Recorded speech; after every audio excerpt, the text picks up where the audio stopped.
Assalamualaikum warahmatullahi wabarakatuh. Alhamdulillah wassalatu wassalamu ala Rasulillah wa ala alihi wa sahbihi wa mawalah wa la hawla wa la quwata illa billahi wa ba'd. Alhamdulillah, di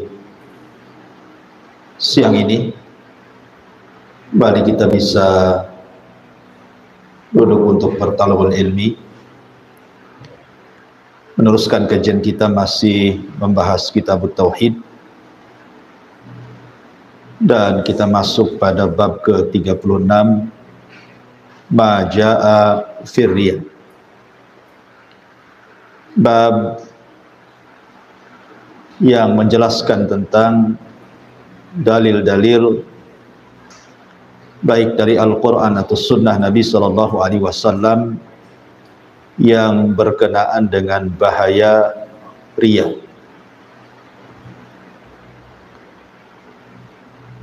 Ma'asyiral muslimat yang dimuliakan Allah Subhanahu wa ta'ala, bab ini sangat penting untuk kita pelajari, karena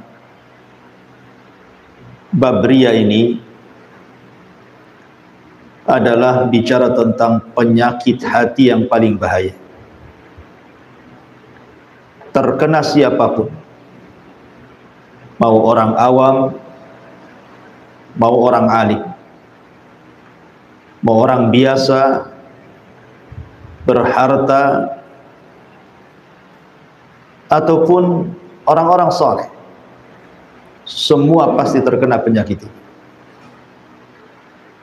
Makanya saya nasihatkan, jangan pernah bosan untuk mengulang-ulang kajian tentang bahaya riya ini.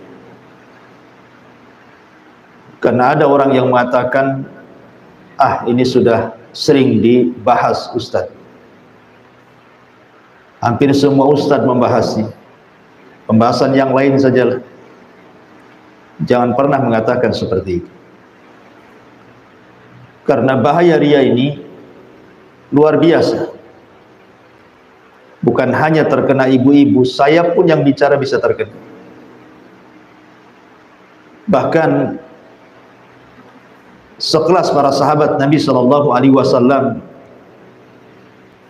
seperti nanti yang kita akan bacakan di sini, hadis dari Abi Sa'id Al-Khudri radhiyallahu an, atau riwayat marfu dari Abu Sa'id Al-Khudri radhiyallahu an, sampai-sampai para sahabat Nabi SAW diingatkan oleh Nabi SAW bahwa fitnah Dajjal tidak lebih bahaya dibandingkan fitnah riya. Padahal fitnah Dajjal itu fitnah yang sangat menakutkan para sahabat, karena Rasul menakut-nakuti mereka. Tapi rupanya riya jauh lebih menakutkan dibandingkan fitnah Dajjal. Makanya para ulama sampai mengarang kitab tentang masalah riya ini berjilid-jilid karena bahayanya. Ma'asyiral muslimat yang dimuliakan Allah Subhanahu wa ta'ala, riya ini ada 3 macam. Pertama, disebut riya itu sendiri secara umum. Kemudian di sana ada sum'ah. Kemudian di sana ada syuhrah. Ada riya, ada sum'ah, ada syuhrah. Tiga-tiganya disebut riya. Adapun riya itu sendiri, secara bahasa disebutkan para ulama itu dari kalimat ra'a yura'i. Artinya menampakkan sesuatu untuk dilihat manusia. Makanya secara istilah ulama mengatakan an yakumal fardu bi amalin salihin liyunala bihi ridon nas. wa yabdu bimadhari afdal amamah. Sebagian ulama mengistilahkan riya ini, memang definisi riya berbagai macam yang dikemukakan para ulama, tapi intinya sama, di mana seseorang melakukan amal saleh hanya untuk mencari redha manusia, kemudian dia menampakkan amal itu sebaik mungkin di hadapan manusia untuk mendapatkan pujiannya. Itulah riya. Dia tidak akan puas dalam beramal kalau belum ada pujian, dan dia akan malas beramal kalau tidak ada pujian. Karena ciri-ciri orang yang riya itu, mereka disebutkan dalam Al-Quran, wa idza qamu ila salati qamu kusala. Apabila mereka tegak mendirikan salat, mereka salat dengan cara yang malas-malas, karena tidak ada pujian. Kalau ada pujian, mereka baru semangat untuk beribadah. Adapun sum'ah, ini pun bagian daripada riya. Cuman bedanya kalau riya itu, ketika dia beramal saleh, dia ingin dipuji manusia, dilihat manusia, kemudian manusia yang melihatnya memujinya. Kalau sum'ah itu, seseorang yang beramal, boleh jadi mungkin amalan itu tidak ada orang yang tahu kecuali dia, tapi kemudian dia menceritakan setelahnya. Namanya ibu malam-malam tahajud, selesai tahajud, besoknya ibu cerita sama kawannya, semalam alhamdulillah saya tahajud, untuk mendapatkan komentar yang baik dari kawannya. Kalau kawannya memujinya, dia senang, dia senang dengan pujian itu. Maka ketika dia mendengar pujian orang, itu disebut sum'ah. Kemudian dia pun tidak menutupi amalan. Kemudian di sana ada namanya syuhrah. Kalau bahasa sekarang ini ingin viral lah bahasa. Sedikit-sedikit ingin viral gitu. Berbuat sesuatu ingin viral. Ngeprank orang. Umpamanya ibu ingin sedekah, kemudian ada orang lain yang disuruh ibu untuk meliputnya secara diam-diam, kemudian diupload di media. Ingin syuhrah. Syuhrah itu ingin dikenal orang, ingin viral gitu. Maka syuhrah juga bagian daripada riya. Jadi riya itu bisa riya itu sendiri, bisa sum'ah, bisa syuhrah. Tiga-tiganya riya. Dan tiga-tiganya sangat bahaya kalau seandainya seseorang terpapar dengan penyakit ini. Syekh Muhammad ibn Abdul Wahhab rahimahullahu ta'ala dalam kitab ini, Kitabut Tauhid, ingin menjelaskan kepada kita tentang bahaya riya ini. Karena riya ini mengurangi nilai tauhid, mengurangi nilai tauhid. Sebagian ulama mengatakan bahwa riya ini dilihat dari asal ibadah atau hanya sekedar dia nempel di sebuah ibadah. Kalau seandainya dari awal dia ibadah dia sudah riya, ini syirkul akbar, syirik besar.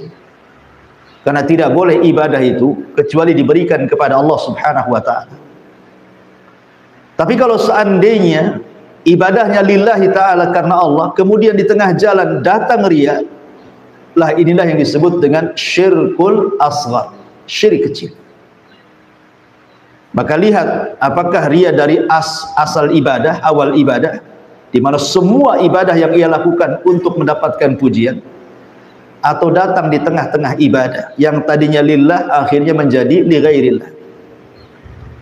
Kalau semua ibadah dari awal ibadah dia berikan kepada selain Allah, maka ini syirkul akbar. Tapi kalau ibadahnya memang lillah, kemudian di tengah jalan ada riya, perasaan ingin dipuji orang, ingin didengar orang, supaya orang tahu dia sehingga dia syuhrah, viral dan begitu seterusnya, maka ini disebut syirkul asghar. Ini yang dikehendaki mu'allif rahimahullah ta'ala. Lah ria sendiri kenapa sampai bahaya, demikian bahaya, sampai-sampai Nabi SAW kemudian mengatakan lebih bahaya dibandingkan fitnah Dajjal. Dajjal itu sudah bahaya, karena Dajjal ini walaupun keluarnya hanya 40 hari, tetapi bisa memfitnah ribuan jiwa, tidak ada yang tahu jumlahnya kecuali Allah. Terfitnah. Tetapi kata Nabi SAW, ria lebih aku takutkan kepada kalian. Kenapa? Ya. Karena Dajjal itu fitnahnya nyata, fitnahnya tampak. Nabi SAW menyebutkan sifat-sifatnya. Dia buta sebelah, di dahinya ada tulisan kafir, kemudian jalannya bengkok, kemudian rupanya jelek, banyak kekurangan.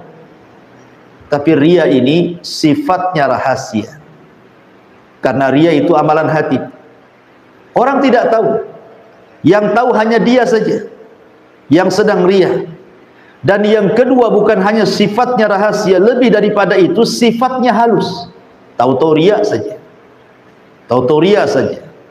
Dia sangka itu tidak ria pada harinya, halus ya. Seperti orang umpamanya sering sedekah, kemudian ditegur, apa enggak, kamu enggak takut ria ya? Akhirnya kemudian dia meninggalkan sedekah karena takut ria. Orang yang meninggalkan sedekah karena takut ria, justru dia sedang ria. Orang bolak-balik ke masjid sholat 5 waktu. Mungkin bapak suka ke masjid 5 waktu, kemudian ada yang nyeletuk ke masjid tuh, nih ke masjid terus nih, kayak Pak Ustadz, padahal dia bukan Ustadz. Akhirnya dia berpikir, aduh nggak enak juga ini 5 waktu ke masjid, orang-orang nganggap saya Ustadz. Akhirnya dikurangi sholatnya, yang biasanya 5 waktu jadilah 2 waktu, karena takut dipanggil Pak Ustadz. Maka ketika dia tidak sholat dan mengurangi sholatnya, sama juga dia sedang ria. Karena ria itu bukan hanya beramal karena manusia, meninggalkan amal karena manusia pun ria, karena intinya dia beramal tidak karena Allah. Makanya demikian bahayanya ria itu, karena bukan hanya rahasia tapi halus datangnya. Sampai-sampai Nabi SAW mengistilahkan seperti semut hitam berjalan di batu yang sangat licin dan hitam di kegelapan malam. Halus sekali datangnya. Maka kenapa bab ini sangat penting sekali dipelajari? Karena bab ini sangat bahaya sekali bagi akidah dan juga tauhid seorang muslim. Karena bagaimanapun kita juga harus paham apa-apa yang bisa mengotori tauhid, Bu ya. Belajar tauhid penting, memupuk tauhid penting, tetapi kita juga harus paham bahwa ada penyakit-penyakit tauhid yang bisa mengurangi tauhid. Seperti umpamanya, saya contohkan, ibu nanam pohon, tidak cukup disiramkan, Bu. Lihat orang-orang yang nanam padi itu, apa cukup dipupuk saja? Kan tidak. Harus ada juga penyemprot hamanya kan, Bu, supaya padi itu bukan hanya dia sehat dengan cara dipupuk, tapi dengan disemprot hamanya juga, padi itu menjadi lebih sehat lagi. Tauhid itu bukan hanya sekedar dipupuk saja, tapi juga kita berusaha untuk menghindari penyakit-penyakit tauhid yang bisa menjadikan kurangnya nilai tauhid kita di hadapan Allah Subhanahu wa ta'ala. Ma'asyiral muslimat yang dimuliakan Allah Subhanahu wa ta'ala. Allah Subhanahu wa ta'ala berfirman di sini, mu'alif rahimahullahu ta'ala mencantumkan surah Al-Kahfi ayat 110. Qul innama ana basyarun mithlukum yuha ilayya annama ilahukum ilahu wahid faman kana yarju liqa'a rabbih falyamal amalan salihan wala yusyrik bi'ibadati rabbih ahada. Katakan ya Muhammad, sesungguhnya aku hanyalah seorang manusia seperti kalian, akan tetapi aku diberi wahyu oleh Allah Subhanahu wa ta'ala.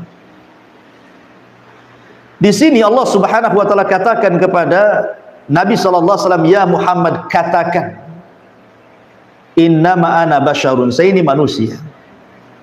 Sebenarnya para sahabat tahu bahwa Nabi itu manusia. Mereka sudah tahu. Nabi pun sudah tahu dia manusia, sahabat pun tahu dia manusia, kita pun tahu bahwa Nabi itu manusia, bukan malaikat, bukan jin. Kenapa Allah Subhanahu wa taala menekankan agar dia mengatakan saya manusia, padahal manusia tahu dia manusia? Supaya seseorang jangan berlebihan meletakkan posisi Rasul di luar daripada apa yang telah didudukkan Allah Subhanahu wa taala. Supaya jangan hulu. Makanya dalam syahadat itu ada kalimat abduhu wa rasul, bahwa dia itu hamba Allah dan Rasulnya. Hamba fala yu'bad, jangan disembah. Wa rasulun fala yukadzab, jangan didustakan, karena dia Rasul. Kita tetap menghargai, memuliakan, menghormati, tidak boleh menghina, tidak boleh melecehkan Rasul.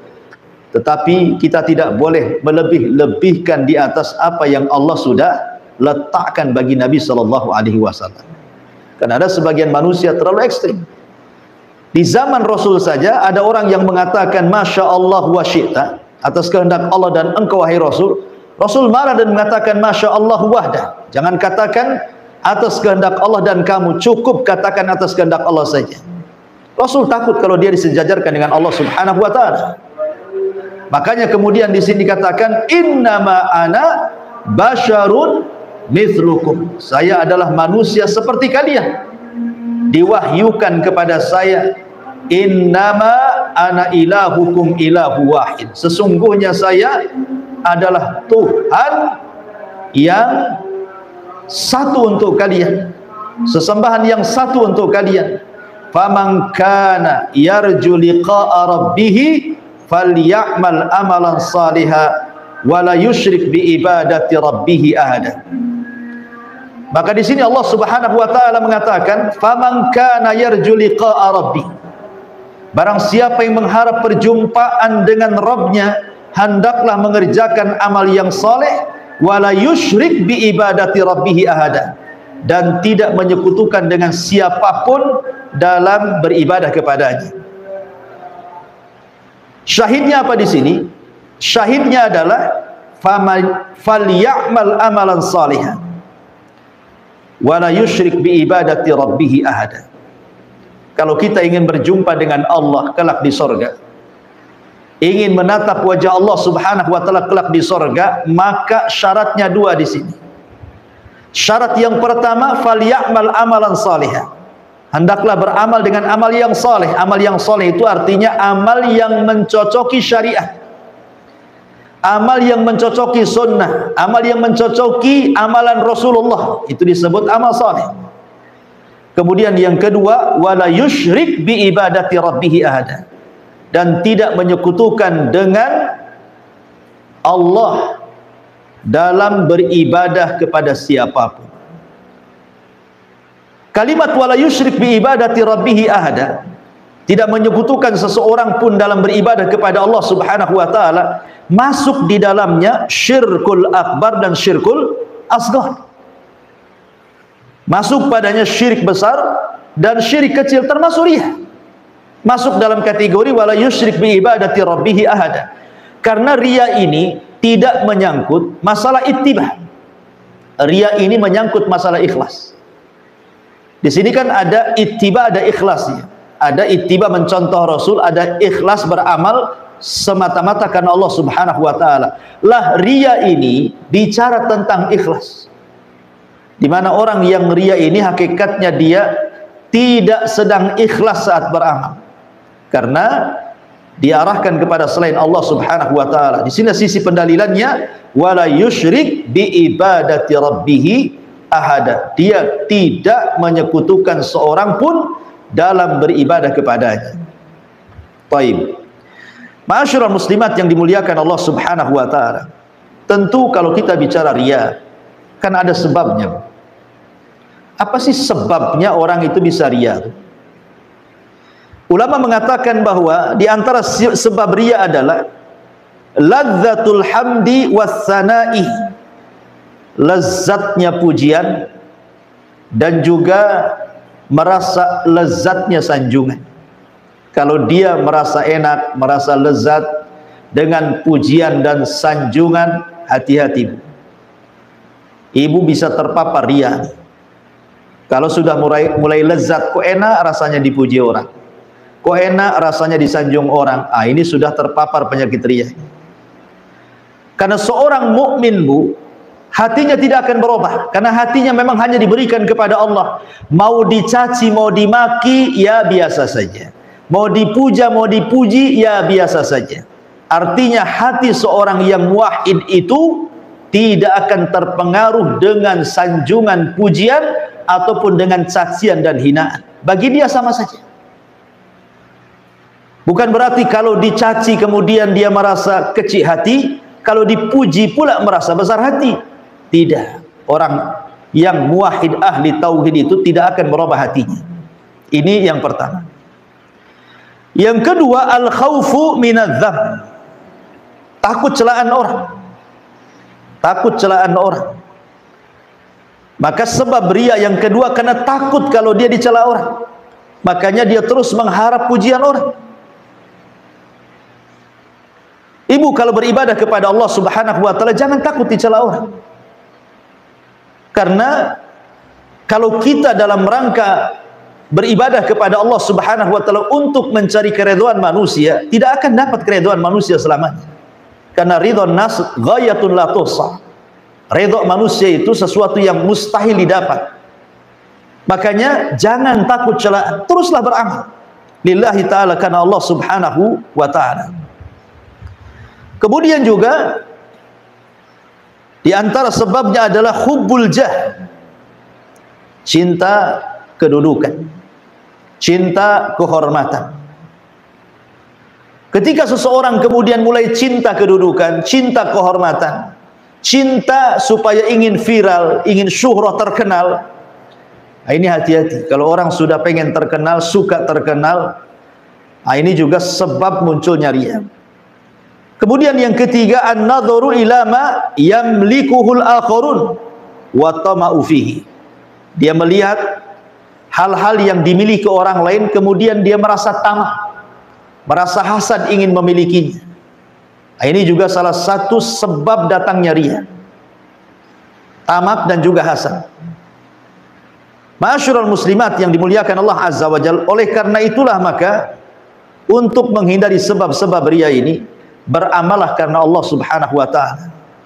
Jangan sekutukan Allah dengan manusia.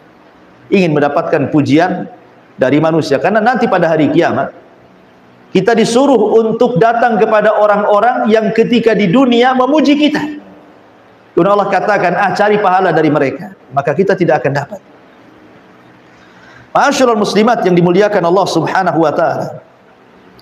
Sebagian para ulama mengatakan bahwa riya itu bisa terjadi kepada badan, bisa terjadi kepada penampilan, bisa terjadi kepada ucapan, bisa terjadi kepada amalan, dan bisa terjadi kepada orang yang diikuti atau hal-hal yang lainnya. Contoh umpamanya terjadi pada badan kita. Seperti umpamanya seseorang menampakkan kehusyuan dalam beribadah. Jadi badan dia itu seolah-olah kurus kering gitu kan, supaya orang mengira dia ahli saum. Kemudian dia menampakkan bekas sujudnya supaya seolah-olah dia ahli sujud gitu. Kemudian dia menampakkan pakaiannya seolah-olah pakaiannya itu ahli zuhud, dan begitu seterusnya. Ya, jadi dari badannya menampakkan sifat-sifat badannya seorang orang dia yang berijtihad, padahal dia lillahi ta'ala. Seperti hadis ketika Nabi SAW mengatakan, awal man tusyu'ira bihin nar, orang yang pertama disentuh api neraka, didatangkan kepada mereka orang yang mati syahid, didatangkan kepada Allah Subhanahu wa taala orang yang mati syahid, didatangkan kepada Allah orang yang ahli sedekah, didatangkan kepada Allah orang yang ahli Quran. Kemudian ditampakkan amalannya, bagaimana badan dia sedang membaca Quran, bagaimana badan dia sedang berjihad, bagaimana badan dia sedang bersedekah. Kemudian Allah katakan, betul itu kalian? Ya, itu saya semua ya Rabb. Maka Allah mengatakan, kadzabtum, dusta kalian. Engkau mujahid, engkau berperang supaya orang mengatakan kau ini pahlawan. Engkau ahli sedekah, kau bersedekah supaya orang-orang menyangka engkau dermawan. Engkau yang punya ilmu dan pakar Quran, kau melakukan supaya orang menganggap engkau ini qari, seorang pakar Quran. Kemudian yang kedua, dalam penampilan. Saya katakan tadi, ya kurang lebih badan dengan penampilan. Jadi penampilannya kusut, ya kan? Dan begitu seterusnya supaya orang menganggap dia zuhud dan lain sebagainya. Termasuk juga riya bil qaul, dengan ucapan. Ya, riya dengan ucapan. Umpamanya dia mungkin seorang dai, seorang ustadz yang berceramah gitu kan. Jadi ucapannya itu, ceramahnya itu bukan untuk mengingatkan manusia supaya orang menganggap dia ustadz saja. Ya, jadi hati-hati ini, kalau ustadz saja bisa kena riya, apalagi ibu-ibu yang bukan ustadz gitu maksudnya. Kemudian juga riya dengan amal, seperti beramal karena selain Allah Subhanahu wa taala menampakkan solat yang khusyuk, yang panjang, ya, sujudnya yang lama, rukunya yang lama dan begitu seterusnya, maka ini pun bagian daripada riya. Intinya riya itu, Bu, bisa masuk ke solat, ke zakat, ke puasa, ke haji, ke sedekah, bahkan ke penampilan, bahkan kepada muamalah, bahkan kepada pertemanan, bahkan dalam skala rumah tangga, skala bertetangga, skala orang banyak. Riya itu masuk kemana saja. Bahaya sekali riya itu. Ya. Makanya Imam Nawawi rahimahullahu ta'ala ketika menjelaskan tentang bahaya riya dan sum'ah, Imam Nawawi mengatakan, wa kama anna riya muhbitun lil amali kadzalika at-tasmi' wa huwa an ya'mala lillahi fil khalawat thumma yuhaddisun nasa bima amil.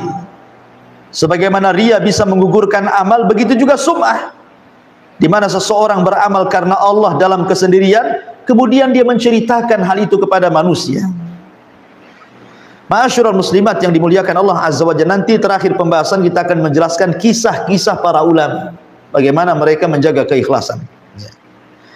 Kemudian di sini mu'alif rahimahullahu ta'ala menyebutkan dua riwayat.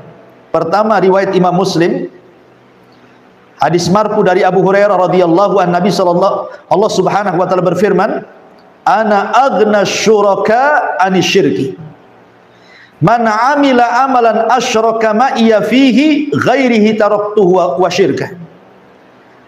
Allah Subhanahu wa taala berfirman dalam hadis qudsi, berarti hadis qudsi ini adalah hadis yang redaksinya ada yang mengatakan dari Allah dan juga ucapannya dari Allah.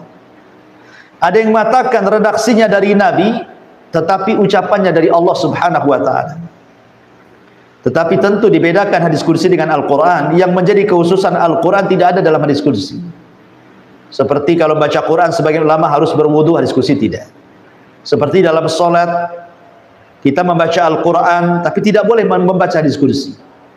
Ya, dan begitu seterusnya. Kalau Quran kan diibadahi bacaannya, tetapi hadis qudsi tidak.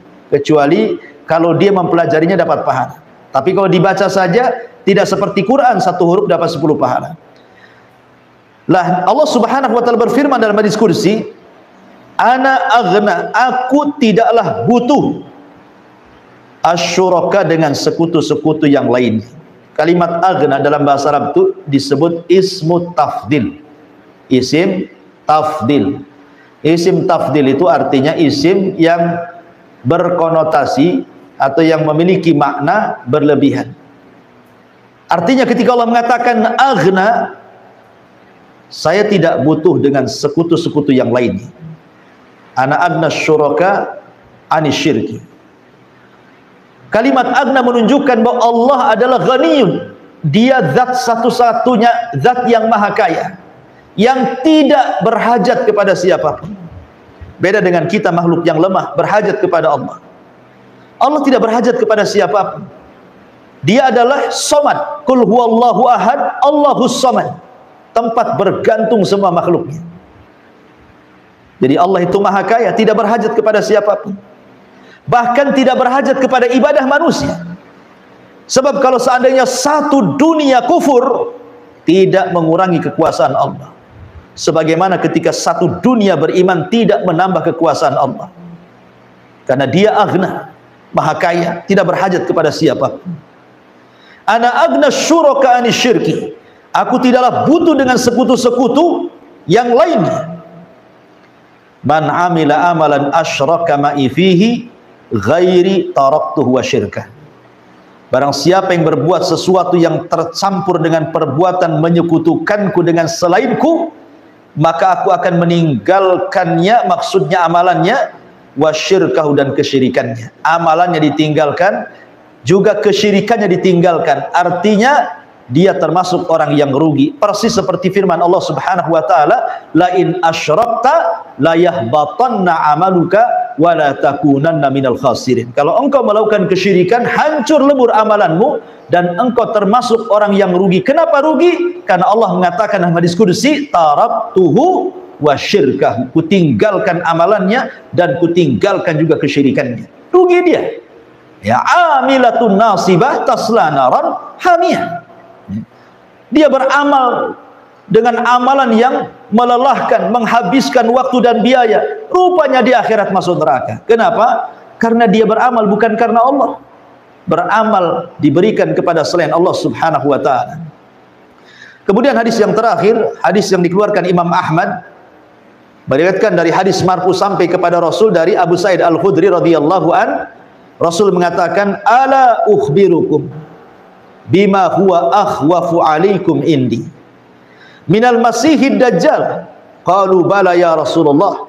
Qala asyirkul khafi, yakumur rajulu fayusalli fayuzayyinu salatahu lima yara min nadhari rajul. Nabi SAW di sini bersabda kepada para sahabatnya, maukah kalian aku beritahu sesuatu yang lebih aku khawatirkan daripada Al-Masih Ad-Dajjal. Disebut Masih, ada yang mengatakan karena dia mamsuhul ain, mata Dajjal itu separuhnya buta, makanya buta sebelah, disebut a'war. Ada yang mengatakan Al-Masih itu li sur'ati, karena apa, sur'ah, karena cepat dia melangkah mengelilingi dunia dengan sangat cepat. Ya, karena li sur'atihi, karena cepatnya dalam hitungan 40 hari dia bisa mengelilingi dunia, kutubnya dan daerah normalnya dalam 4 hari, 40 hari. Menunjukkan bahwa Dajjal diberikan kemampuan oleh Allah Subhanahu wa ta'ala untuk memfitnah manusia. Kata Nabi SAW, maukah kalian aku beritahu sesuatu yang lebih aku khawatirkan daripada Al-Masih Dajjal? Kenapa Rasul mengatakan seperti itu? Bukankah Al-Masih Dajjal ada sesuatu yang ditakutkan manusia, sampai kita juga setiap solat itu kan berlindung, Bu. Allahumma inni a'udzubika min adzabil qabri wa min adzabi jahannam wa min fitnati al-mahya wal mamat wa min fitnati syarri Masih Dajjal. Setiap solat kita berlindung dari Dajjal ini, karena bahayanya besar. Tapi rupanya Nabi SAW mengatakan bukan fitnah Dajjal yang dikhawatirkan Nabi SAW. Sehingga para sahabat menjawab, tentu wahai Rasul, fitnah apa itu yang lebih menakutkan dibandingkan Dajjal? Maka Rasul mengatakan syirkul khafi, syirik yang sifatnya rahasia. Ya. Dari sini kata para ulama, ada yang membagi syirik itu menjadi 3. Yang pertama syirkul akbar, ya. Yang kedua syirkul asghar, yang merupakan riya. Yang ketiga syirkul khafi. Ada ulama membagi syirik itu kepada 3. Ada syirik besar, ada syirik kecil maksudnya riya, ada syirkul khafi. Syirkul khafi ini bisa masuk pada syirkul akbar, bisa masuk pada syirkul asghar. Tapi konteks dalam pendalilan mu'alif rahimahullah dalam kitab tauhid ini, maksudnya di sini syirkul khafi di sini maksudnya adalah yang masuk pada kategori syirkul asghar yang kita sedang bahas, penyakit riya. Kemudian Nabi SAW mencontohkan apa itu syirkul khafi.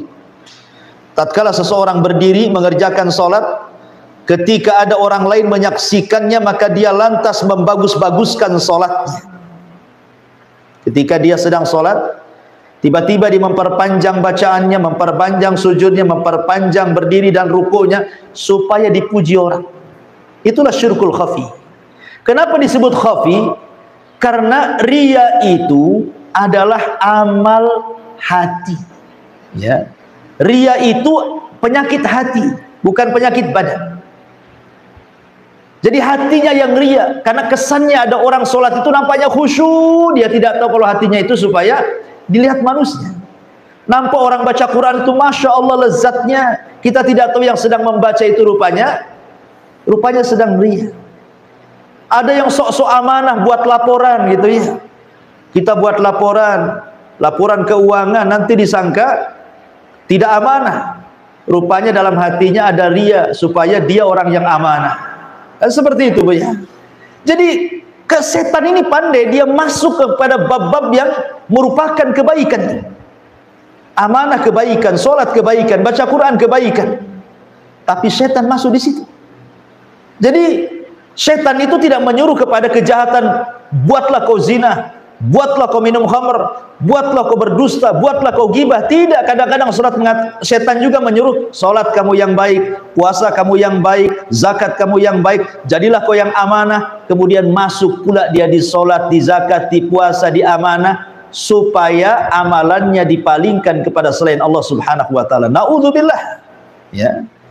Ma'asyiral muslimat yang dimuliakan Allah Subhanahu wa taala. Inilah bahayanya riya. Di dalam Al-Qur'anul Karim, lihat bagaimana Allah Subhanahu wa taala menjelaskan begitu bahayanya riya itu. Dalam surah Al-Baqarah ayat 264 Allah katakan, "Ya ayyuhalladzina amanu la tubtilu sadaqatikum bil manni wal adha kalladzi yunfiqu malahu ria'an nas wa la yu'minu billahi wal yaumil akhir. Wa mathaluhu kamathali safwanin alaihi turabun fa asabahu wabilun fatarakahu salda la yaqdiruna ala syai'in mimma kasabu wallahu la yahdil qaumal kafirin." Wahai orang-orang yang beriman, janganlah kamu merusak sedekahmu dengan menyebut-nyebutnya dan menyakiti perasaan penerimanya, seperti orang-orang yang menginfakkan hartanya karena pamer kepada manusia dan dia tidak beriman dengan Allah dan hari akhir. Perumpamaannya, kata Allah, orang itu seperti batu yang licin yang di atasnya ada debu, kemudian debu itu ditimpa hujan lebat, maka tinggallah batu itu licin lagi. Mereka tidak memperoleh satu apapun dari apa yang mereka kerjakan, dan Allah tidak memberi petunjuk kepada orang-orang kafir. Lihat bahaya riya, gugur amal. Gugur amal. Kalaupun yang riya dalam bentuk syirkul asghar tetap menggugurkan amal, walaupun tidak mengeluarkan dari Islam. Karena bedanya syirik besar dengan syirik kecil. Kalau syirik besar mengeluarkan dari Islam, kalau syirik kecil tidak mengeluarkan dari Islam. Kalau syirik besar mengekalkan pelakunya di neraka, kalau syirik kecil tidak mengekalkan pelakunya di neraka. Kalau syirik besar menghapuskan seluruh amalan dia di dunia sehingga dia mati kafir. Tapi syirkul asghar adalah menghapuskan amalan yang ditempelinya saja. Syirik besar menjadikan orangnya kafir, syirik kecil tidak menjadikan orangnya kafir. Tapi walaupun demikian, orang yang beramal karena riya hapus amalan yang dikerjakannya dan dia masuk pada dosa besar. Bahkan dibandingkan dosa besar, masih besar orang yang melakukan riya dosanya. Ya. Jadi di sini Allah Subhanahu wa taala perumpamakan bahwa orang yang melakukan riya itu seperti orang meletakkan debu yang merupakan pahala, diletakkan di batu licin, tiba-tiba kemudian datang hujan, dihampasnya pahala itu yang merupakan debu itu, kemudian tetaplah batu itu licin, nggak dapat apa-apa. Ya, naudzubillah. Ini satu ayat dalam Al-Baqarah 264.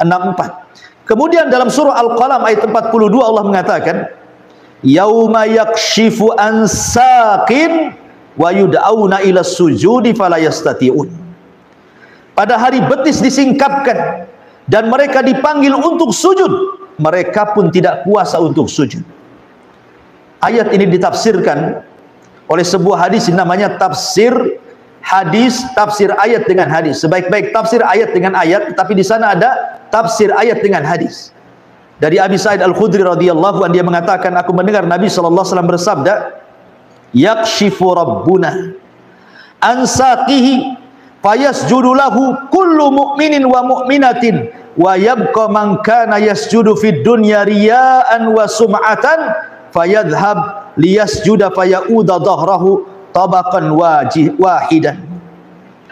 Dari Abu Sa'id Al-Khudri, dia mengatakan bahwa Nabi pernah bersabda, pada hari kiamat Allah akan menyingkapkan betisnya sebagian kekuasaannya, maka bersujudlah kepadanya semua orang mukmin laki-laki dan perempuan, dan tinggallah orang-orang yang dahulunya ketika di dunia sujud karena riya dan pamer. Mereka berupaya untuk melakukan sujud, tetapi punggungnya kembali berbalik menjadi tegak dan tidak bisa sujud kepada Allah Azza wa Jalla. Kenapa? Karena di dunia dia tidak sujud kepada Allah. Ketika dia riya tidak dalam rangka untuk Allah, ketika dia sholat itu sujud dia bukan karena Allah, karena ingin dipuji orang, oh sholatnya bagus, sholatnya khusyuk. Ketika di dunia dia tidak sedang sujud kepada Allah, maka di akhirat diharamkan dia sujud kepada Allah Subhanahu wa taala. Lihat bagaimana bahayanya riya dalam surah Al-Qalam ayat 42. Kemudian juga Nabi sallallahu alaihi wasallam, tadi sudah saya singgung hadis tentang awwalun nas yuqdalahum yaumal qiyamah, orang yang tiga manusia yang pertama kali akan dihisab di hadapan Allah Azza wa Jalla. Bahkan yang pertama kali disentuh api neraka, orang yang mati syahid karena riya, orang yang bersedekah karena riya, orang yang mempelajari Quran karena riya. Mereka awal man tusyu'ira bihin nar, orang yang pertama kali disentuh api neraka. Kemudian Nabi SAW mengatakan, man ra'a ra'allahu bi, wa man samma'a samma'allahu bi. Barang siapa yang riya di dunia ataupun sum'ah di dunia, maka Allah akan perlihatkan sebagai penghinaan pada hari kiamat, dan Allah perdengarkan sum'ahnya pada hari kiamat, supaya orang tahu siapa dia, supaya orang tahu ketika dunia itu beramal untuk siapa. Allah permalukan di hadapan manusia kelak pada hari kiamat. Naudzubillah. Ya. Ma'asyiral muslimat yang dimuliakan Allah Subhanahu wa taala. Bashir Ibnu Aqrabah Al-Juhani, dia mengatakan, mendengar sabda Nabi sallallahu alaihi wasallam, man qama bi khutbatin la yultamasu biha illa riya'an wa sum'atan auqafahu Allahu azza wa jal yaumal qiyamah mauqifar riya'in wa sum'atin. Siapa yang berdiri berkhutbah, ini seorang ustaz, seorang dai, seorang kiai, ketika dia berkhutbah tidak mencari sesuatu kecuali karena riya dan sum'ah. Turun dari khutbah, gimana tadi ceramah saya, bagus tidak? Ya, gimana pembahasannya, bagus tidak? Apa yang kurang dari saya? Maka Allah nanti pada hari kiamat akan diberdirikan orang ini dalam kondisi ditampakkan riya dan sum'ahnya di hadapan para pengikutnya, dipermalukan oleh Allah Subhanahu wa taala. Naudzubillah. Ya. Ma'asyiral muslimat yang dimuliakan Allah Subhanahu wa taala. Lalu apa sih alamat-alamat orang ini bahwa dia itu terkena riya? Yang pertama, alamat yang jelas bahwa dia terkena riya adalah al-kasal, malas, Bu. Orang yang riya itu pemalas. Adamul iqbal alal amal, dia tidak mau menerima dan melaksanakan secara langsung amalan yang diperintahkan kepadanya. Bal wal imtina anil amali fi sirri, bahkan dia tidak mau mengamalkan sesuatu dari amalan dalam kondisi tidak ada yang melihat. Jadi sudah malas, tidak menerima perintah. Kalaupun dia beramal harus di depan orang, kalau tidak ada orang dia pun tidak beramal. Kalau ada ciri-ciri ini pada ibu, hati-hati Bu, ibu terpapar riya.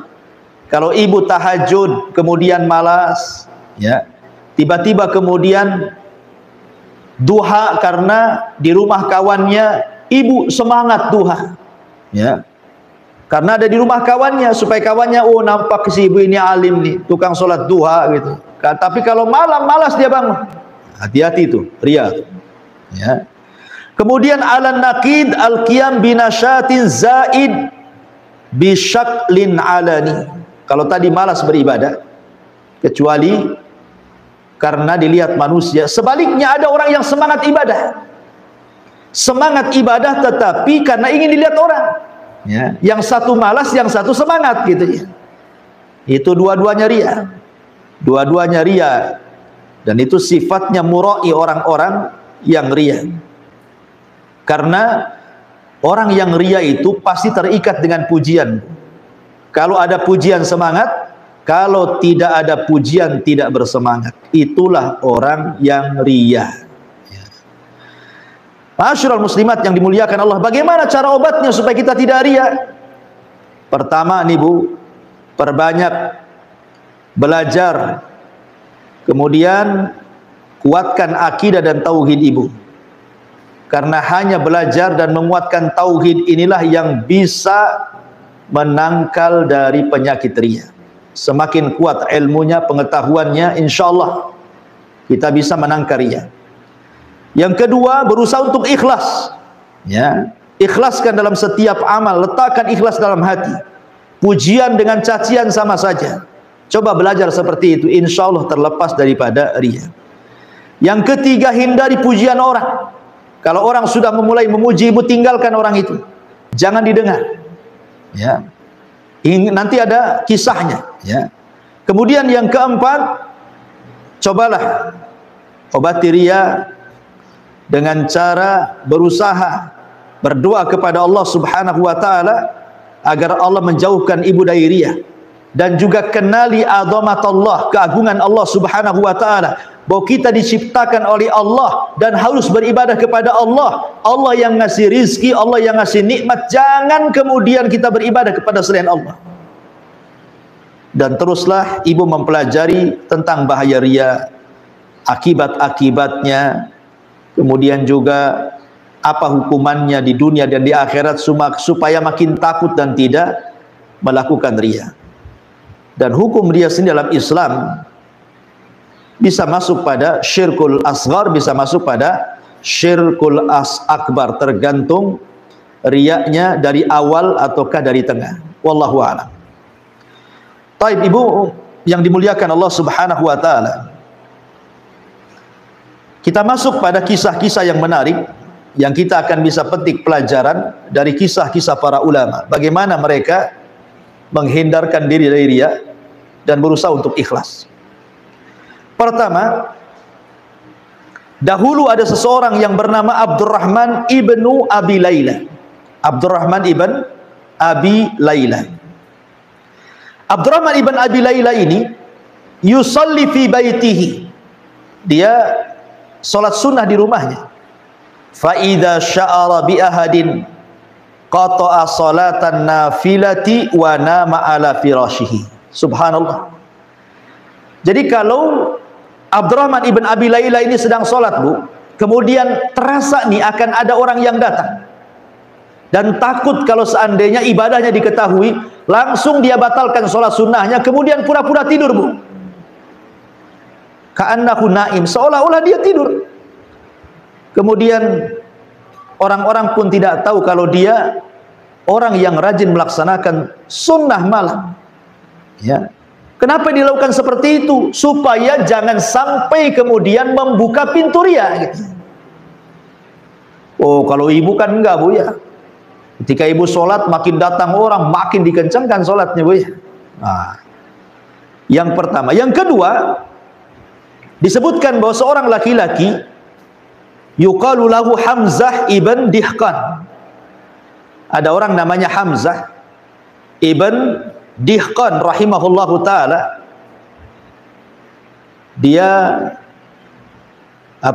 datang kepada seorang ulama besar, ulama zuhud namanya Bishr al-Hafi al-Abid al-Zahid. Kemudian dia mengatakan, uhibbu an akhluwa ma'aka yauman. Kata Hamzah ibn Dihqan ini, wahai Imam Bishr al-Hafi, boleh enggak saya bersamamu walaupun satu malam? Bishr al-Hafi itu ma'ruf, orangnya memang zuhud, dipuji Imam Ahmad akhlaknya luar biasa. Jadi kata Bishr al-Hafi, ya tidak masalah kalau engkau ingin satu malam menginap di rumahku, tidak apa-apa. Karena Hamzah ibn Dihqan ini ingin Karena kan Bishr Al-Hafi kan dikenal dengan zuhudnya, ibadahnya. Dia ingin tahu gitu kehidupannya. Jadi dia mintalah, saya ingin nginep di rumahmu 1 malam, boleh enggak? Kata Bishr Al-Hafi, ya boleh saja, silahkan gitu. Akhirnya ditentukan waktunya. Kemudian ketika dia pun bergegas ingin datang ke rumah Bishr Al-Hafi, rupanya dia tidak janjian dengan Bishr Al-Hafi. Dia langsung datang gitu saja. Rupanya dia melihat Bishr Al-Hafi sedang sholat. Diintip sama dia, Bu. Kemudian dia didengarkan apa yang dibaca dalam sujudnya Bishr Al-Hafi ini.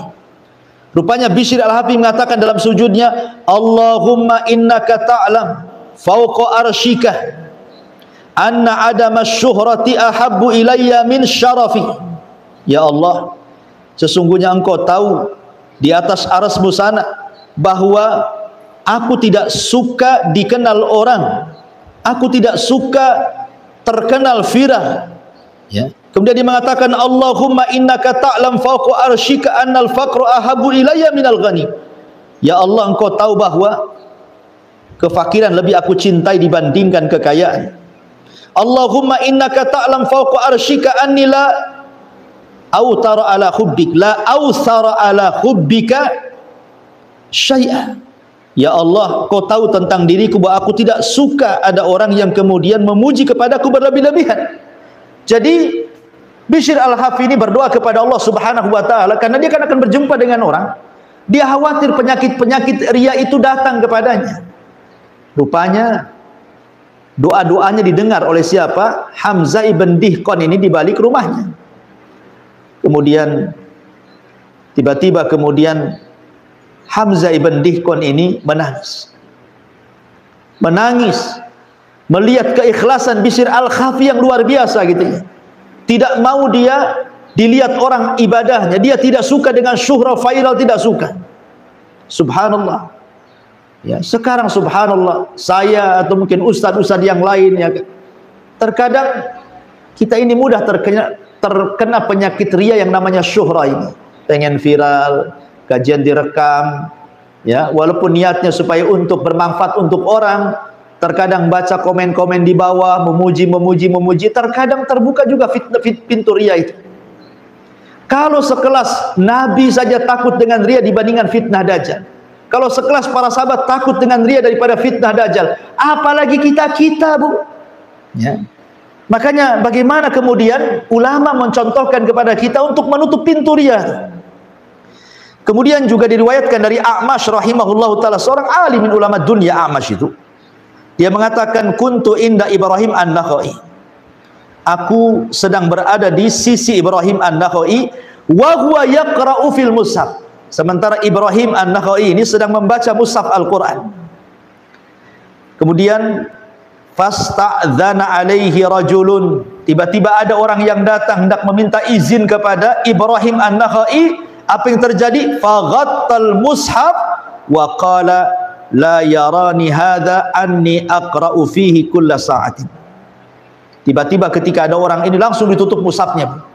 Langsung ditutup mushafnya supaya dia tidak tahu dia sedang baca Quran. Subhanallah. Ya. Jadi Ibrahim an-Nakhai ini sedang baca Quran, tiba-tiba kemudian datang orang, langsung disembunyikan Qurannya seolah-olah dia tidak sedang baca Quran, padahal setiap jam dia baca Quran. Ada orang yang ikhlasnya kayak gini, Bu. Kalau kita sih, kalau bisa jangan baca Quran tak pakai mic, ya.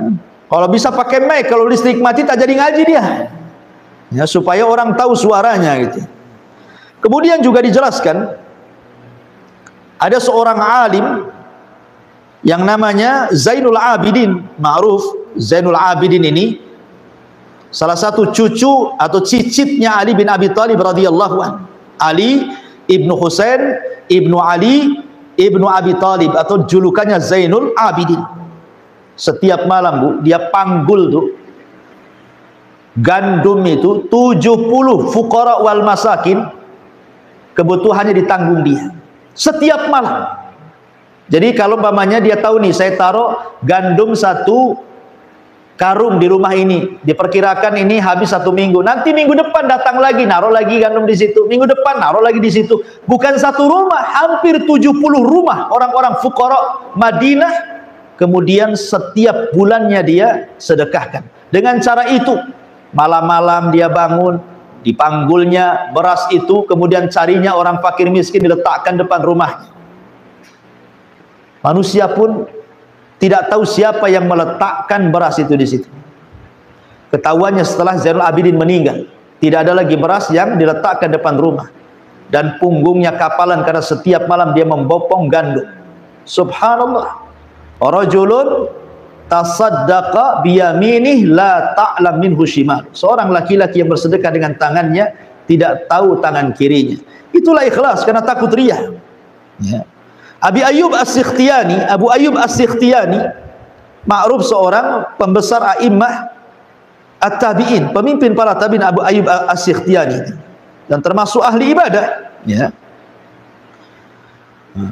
Dia mengatakan, apabila dia membacakan hadis Nabi SAW, Abu Ayyub As-Sikhtiyani, terkadang dia menangis. Terkadang dia menangis. Apabila Nabi SAW menceritakan tentang neraka, azab, padang mahsyar, dan begitu seterusnya, maka dia takut kemudian menangis. Apabila dia menangis, dia kemudian menutup dengan serbannya, kemudian pura-pura pilek dan mengatakan, ma asyaddu zukam, alamat parahnya pilek aku ini, katanya. Amat parahnya pilek aku ini, di depan murid-muridnya, supaya dia tidak diketahui sedang menangis. Begitu menjaga keikhlasannya para ulama dulu. Ma'asyiral muslimat yang dimuliakan Allah Subhanahu wa taala. Kemudian juga Abdullah ibn Ahmad ibn Hanbal, Abdullah ibn Ahmad ibn Hanbal, putra Imam Ahmad. Kana abi, dia menceritakan bapaknya Imam Ahmad. Kana abi, adalah bapakku, kata Abdullah ibn Ahmad. Idza kharaja fi yaumil jum'ah la yada ahadan yatba'u wa rubbama waqafa hatta yansarifa alladhi yatba'u. Imam Ahmad ini kalau berangkat Jumatan, dia akan mencari jalan yang tidak diketahui manusia. Kalau nampak ada orang lewat, maka dia pura-pura bersembunyi supaya tidak diikuti orang, supaya jangan sampai terkena penyakit was-was dan riya. Begitu para ulama sunnah. Ya, bahkan dikatakan seorang Muhammad ibn A'yun, dia adalah kerabat ataupun sahabat daripada Imam Ibnul Mubarak rahimahullahu taala, Muhammad ibn A'yun, dan dia adalah kawan daripada Abdullah ibn Mubarak. Jadi suatu ketika, kata Muhammad ibn A'yun ini menceritakan tentang Abdullah ibn Mubarak nih, kami di malam itu berada di peperangan ketika melawan Romawi. Fadhahaba Abdullah ibn Mubarak liyadha'a ra'sahu, maka Abdullah ibn Mubarak pun kemudian pergi ke pembaringannya untuk meletakkan kepalanya di atasnya untuk tidur, pura-pura tidur. Ya. Ketika merasa seluruh pasukan itu sudah tidur, Abdullah ibn Mubarak bangun, dan Muhammad ibn A'yun, dia sebenarnya tidak tidur, dia ingin memperhatikan Abdullah ibn Mubarak, jadi dia pura-pura tidur saja. Ya. Tiba-tiba kemudian Abdullah ibn Mubarak bangun gitu saja ketika manusia sedang tidur, kemudian sholat. Jadi tidak ada yang tahu sholatnya Abdullah ibn Mubarak setiap malam seperti itu, kecuali siapa? Kecuali Muhammad ibn A'yun. Dia tahu bahwa Abdullah ibn Mubarak itu sholat ketika pasukan tidur. Makanya Muhammad ibn A'yun ketika mengetahui seperti itu, dia lantas kemudian mendatangi Abdullah ibn Mubarak dan mengatakan, sungguh mulianya dirimu, di saat manusia sedang tidur, engkau bangun tengah malam sujud kepada Allah Azza wa Jalla. Ketika Abdullah ibn Mubarak ketahuan solat malamnya, maka dia pun marah kepada Muhammad ibn A'yun dan tidak mau bicara lagi selamanya. Ya. Jadi dia nggak mau bicara lagi sama Muhammad ibn, karena ketahuan ibadahnya, takut riya, takut diceritakan kepada orang kemudian membuka pintu riya. Begitu para ulama. Kemudian juga diriwayatkan daripada Ibnu Jauzi dari Hasan, dia mengatakan, aku bersama Ibnu Mubarak, kemudian fa'ataina ala siqayatin wan nas yashrabuna minha fadana minha liyashraba wa lam ya'rifuhun nas. Jadi kata Ibnu Jauzi dari Hasan, dia mengatakan, aku bersama Ibnu Mubarak, kemudian kami datang ke tempat minumnya air, maka manusia pun minum air, maka Abdullah ibn Mubarak pun ingin minum air, dia tutup wajahnya supaya manusia tidak tahu bahwa dia Ibnu Mubarak. Subhanallah, sampai seperti itu kalau ulama sudah dikenalkan itu. sampai menutup muka. Kalau tidak ditutup maka orang akan tahu Ibnu Barak dan memujinya, dan itu akan membuka pintu riya. Fudail ibn Iyad dan juga Sufyan Ats-Tsauri pernah duduk berdua, berbincang-bincang, tukar pikiran soal agama. Kemudian setelah selesai, maka masing-masing kemudian menangis dalam majelis itu, kemudian masing-masing pergi. Kata Sufyan Ats-Tsauri, arju an yakuna hadza la majlisun alaina rahmatun wa barakah. Saya hanya mengharap kepada Allah, mudah-mudahan pertemuan kita ini adalah majlis yang penuh dengan rahmat dan berkah. Kata Fudail bin Iyad, walakinni, akan tetapi diriku, akhafu ya Aba Abdillah, aku berbeda pula, aku takut wahai Aba Abdillah, alla yakuna adhar alaina, jangan-jangan majlis kita ini memadaratkan kepada kita, katanya. Yang satu memuji majlis, yang satu ketakutan dengan majlis. Abdullah ibn Mubarak suka dengan majlis ilmu dan mengatakan mudah-mudahan ada berkahnya kita berjumpa, bertukar pikiran soal agama. Kata Fudail bin Iyad, boleh jadi pertemuan ini madarat bagi kita, katanya. Kata Sufyan Ats-Tsauri, bagaimana kau bisa mengatakan seperti itu? Maka dijelaskan, alasta takhallasta min ahsani hadithika wa takhallastu ana ila ahsani hadithi. Bukankah hidupmu berusaha engkau melepaskan dari pujian ucapanmu supaya tidak dipuji orang, sebagaimana juga aku, ketika aku berkomentar aku tidak mau dipuji orang. Akhirnya kemudian kata Sufyan Ats-Tsauri, sadaqta, betul. Akhirnya keduanya juga menangis. Subhanallah, sampai kepada ucapan agama saja gitu kan. Fudail ibn Iyad mengajarkan kepada kita takut kalau seandainya masing-masing terfitnah tuh. Kemudian juga diceritakan dari Muhammad ibn Aslam.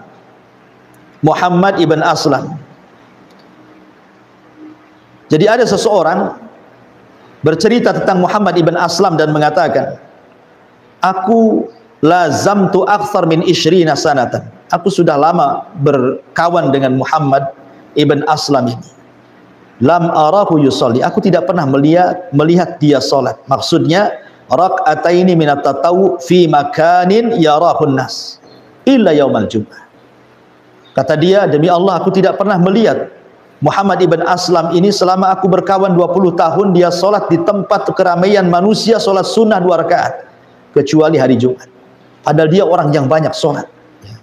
Jadi ulama-ulama dulu tuh berusaha menyembunyikan salat, menyembunyikan amalan gitu ya. Ya, supaya apa? Supaya menjaga keikhlasan. Supaya menjaga keikhlasan dan menutup pintu riya. Nah, itulah ulama dulu. Ya. Ma'asyiral muslimat yang dimuliakan Allah Azza wa Jalla, inilah diantara kisah-kisah para ulama tentang menjaga keikhlasan, menutup riya. Karena sekali lagi riya ini penyakit yang bahaya, menimpa siapa saja, laki-laki, perempuan, anak-anak, orang dewasa, orang kaya, orang miskin, pejabat, rakyat, ulama, orang soleh, orang biasa, orang toleh, semua kena dengan penyakit riya ini. Dan riya ini bahaya karena menggugurkan amal. Oleh karena itulah maka berlindunglah kepada Allah seperti doa yang diajarkan oleh Rasulullah, Allahumma inni a'udzubika an nusyrika bika wa nahnu na'lam wa na'udzubika bima la na'lam. Ya Allah, kami berlindung kepadamu dari kesyirikan yang kita ketahui dan juga dari kesyirikan yang tidak kita ketahui. Wallahu a'lam bishawab. Ini yang bisa sampaikan Bu, karena juga sudah mendekati asar, tidak ada tanya jawab. Insyaallah kita lanjutkan di lain kesempatan. Subhanakallahumma bihamdika asyhadu an la ilaha illa anta astaghfiruka wa atubu ilaik. Allahu ta'ala alam. Assalamualaikum warahmatullahi wabarakatuh.